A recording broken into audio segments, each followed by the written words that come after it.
Epione pain management and regenerative centre. ఇక మీ నొప్పులు శాశ్వతం కావు. లోక్సభ ఎన్నికలు జరుగుతున్న వేళ భారతీయ జనతా పార్టీ మరొకసారి అధికారంలోకి వస్తే బీజేపీ ఆర్ఎస్ఎస్ సమిష్టిగా నిర్ణయం తీసుకుంది. ఈ దేశంలో ఓబీసీ ఎస్సీ ఎస్టీల రిజర్వేషన్ రద్దు చేద్దామనేటువంటి ఆరోపణలు చేస్తున్నటువంటి పరిస్థితి. ఒకవైపు రాహుల్ గాంధీ, మరొకవైపు రాష్ట్ర ముఖ్యమంత్రి రేవంత్ రెడ్డి సైతం కామెంట్ చేశారు. ఇదే అంశానికి సంబంధించి భారతీయ జనతా పార్టీ సీనియర్ నేత మనతో ఉన్నారు, మనోహర్ రెడ్డి గారు ఉన్నారు. నమస్తే.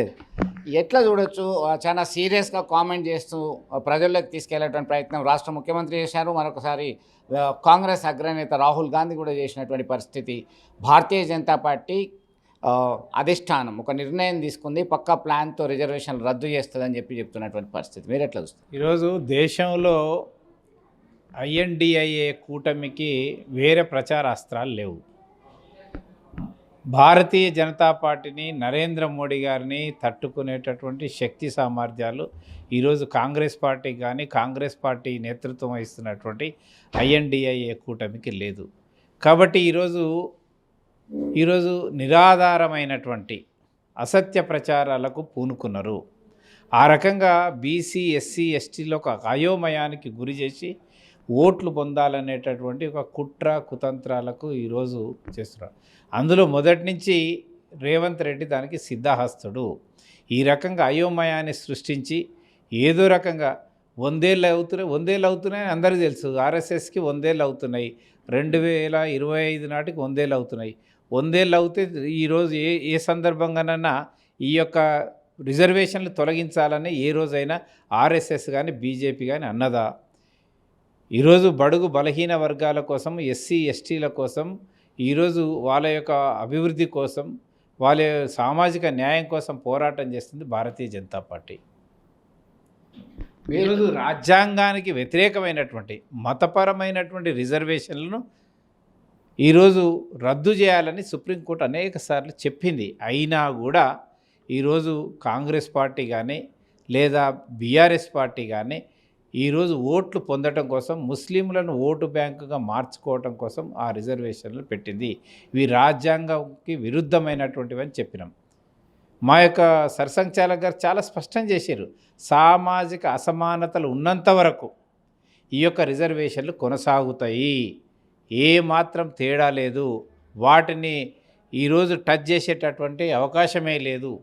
ఆ రకంగా సామాజిక న్యాయం పేరుతో ఈరోజు అత్యున్నతమైనటువంటి పదవిలో కూడా ఈరోజు మేము ముస్లింలకు అవకాశం ఇచ్చినాము, ఎస్సీలకు అవకాశం ఇచ్చాము, ఎస్టీలకు అవకాశం ఇచ్చాము. ఈరోజు అబ్దుల్ కలాం గారిని రాష్ట్రపతి చేశాము. అదేవిధంగా రామ్నాథ్ కోవింద్ గారిని ఎస్సీ సామాజిక వర్గానికి సంబంధించినటువంటి నాయకుడిని ఈరోజు రాష్ట్రపతి చేశాము. ఒక ఆదివాసీ నాయకురాలు ద్రౌపది ముర్మును ఈరోజు ఈరోజు రాష్ట్రపతి చేశాము. కేంద్ర మంత్రివర్గంలో ఏ రోజైనా నెహ్రూ కాలం నుంచి ఈరోజు రాజీవ్ గాంధీ కాలం వరకు కానీ పివి నరసింహరావు హయాంలో ఎప్పుడైనా 60% మంత్రి పదవులు ఎస్సీ ఎస్సీ బీసీలకు ఇచ్చిరా? 84 ఉంటే 60% ఈరోజు బీసీ ఎస్సీ ఎస్టీలకు ఇచ్చినటువంటి ఘనత ఈరోజు నరేంద్ర మోడీ గారి నేతృత్వంలోని భారతీయ జనతా పార్టీ ప్రభుత్వాన్ని. ఈరోజు మాకా మీరు చెప్పేది? కాబట్టి ఈరోజు అభూత కల్పనలు, అసత్యాలు అన్నీ ఈరోజు ప్రచారం చేసి ప్రజలను అయోమయానికి గురి చేసి లబ్ధి పొందాలనేటటువంటి ఒక కుటిల యత్నం ఈరోజు కాంగ్రెస్ పార్టీ రేవంత్ రెడ్డి చేస్తున్నాడు. దీని విషయంలో ప్రజలు చాలా అప్రమత్తంగా ఉండాలి. ఈరోజు అన్ని వర్గాలకు సబ్కా సాత్, సబ్కా వికాస్, సబ్కా ప్రయాస్ ఈరోజు కృషి చేస్తున్నటువంటి భారతీయ జనతా పార్టీ. ఈరోజు ఇన్ని పథకాలు తీసుకొచ్చినాం, ఇన్ని పథకాలలో అన్ని వర్గాల వాళ్ళు లబ్ధి పొందిరు. కేవలం కొన్ని వర్గాల కోసం తీసుకొచ్చినటువంటి పథకాలు కాదు కదా.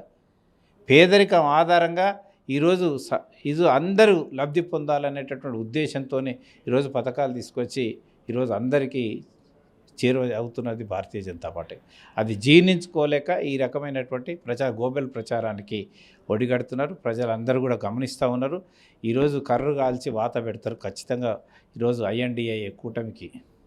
సో రాష్ట్రంలో 14 స్థానాలు, లోక్సభ స్థానాలు గెలిచి తీరుతామని చెప్పి ముఖ్యమంత్రి రేవంత్ రెడ్డి చెప్తున్నారు. ఈ గప్పాలు కొడుతున్నారు, ఈ అన్ని పెద్ద పెద్ద మాటలు మాట్లాడుతూ ఉన్నారు. ఈరోజు ప్రజలందరూ కూడా ఈరోజు జరిగే ఎన్నికలు రాష్ట్రానికి సంబంధించినటువంటి ఎన్నికలు కాదు, దేశానికి సంబంధించినటువంటి ఎన్నికలు. దేశ భద్రతకు ఇది ప్రపంచ దేశాల్లో భారతదేశం యొక్క కీర్తి ప్రతిష్టలు ఈరోజు పెంచింది మరి నరేంద్ర మోడీ గారి ప్రభుత్వం. ఈరోజు దేశానికి సంబంధించిన ఎన్నికలు. ఈరోజు ఈ దేశంలో ఏ రాష్ట్రంలో కూడా గణనీయమైనటువంటి స్థానాలు కాంగ్రెస్ కానీ కాంగ్రెస్ కూటమి సాధించే అవకాశాలు లేవు. ఈరోజు కాంగ్రెస్ పార్టీకి ఎందుకు ఓటేయాలని, ఎందుకు స్థానాలు కట్టబెడతారని నేను ఈరోజు అడుగుతున్నాను. వాళ్ళ కూటమి నుంచి ఎవరైనా ప్రధానమంత్రి అభ్యర్థి ఉన్నారా అని అడుగుతున్నాము. ఎవరికి ఓటు వేయడం వల్ల వచ్చే ఉపయోగం ఏందని అడుగుతున్నారు. కాబట్టి కేంద్రంలో అధికారంలో ఉన్నటువంటి పార్టీకి సంబంధించినటువంటి ఈ యొక్క అభ్యర్థులను గెలిపిస్తే, భారతీయ జనతా పార్టీ అభ్యర్థులను గెలిపిస్తే తెలంగాణకు అత్యధికంగా నిధులు వస్తాయి. తెలంగాణ మరింత అభివృద్ధి కావడానికి అవకాశం ఉంటుంది. గతంలో కన్నా ఎక్కువ నిధులు తీసుకొచ్చి ఈ రాష్ట్రాన్ని అభివృద్ధి చేయడంలో భారతీయ జనతా పార్టీ ప్రధానమైనటువంటి పాత్ర పోషిస్తుంది. ఈరోజు కాంగ్రెస్ పార్టీకి 17కు 17 సీట్లు ఇచ్చినా కూడా తెలంగాణ ప్రాంతానికి ఒరిగేదేం లేదు.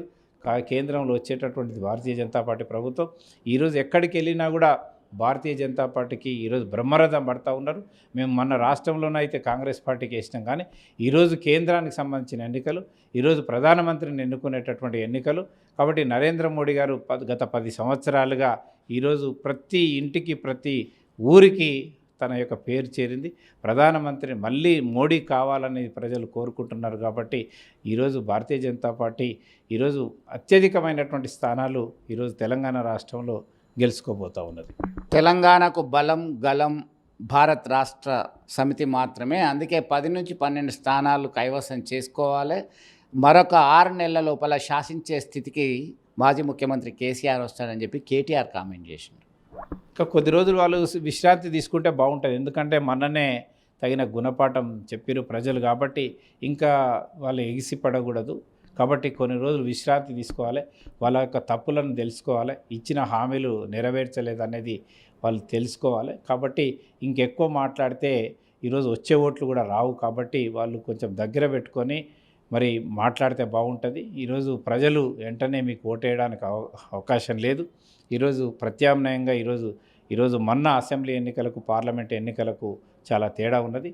ఈరోజు చాలామంది అసెంబ్లీ ఎన్నికలప్పుడే చాలామంది చెప్పారు, మేము బీజేపీకి ఇప్పుడు ఇవ్వలేకపోతున్నాం అవకాశం, రేపు పార్లమెంట్ ఎన్నికల్లో మీకే ఓటేస్తాం, నరేంద్ర మోడీ గారే తిరిగి ప్రధాని కావాలని చెప్పేసి చాలా స్పష్టంగా చెప్పారు. అదే రకమైనటువంటి స్పందన మేము ఈరోజు ప్రజల దగ్గరికి వెళ్ళినప్పుడు కనపడుతున్నది.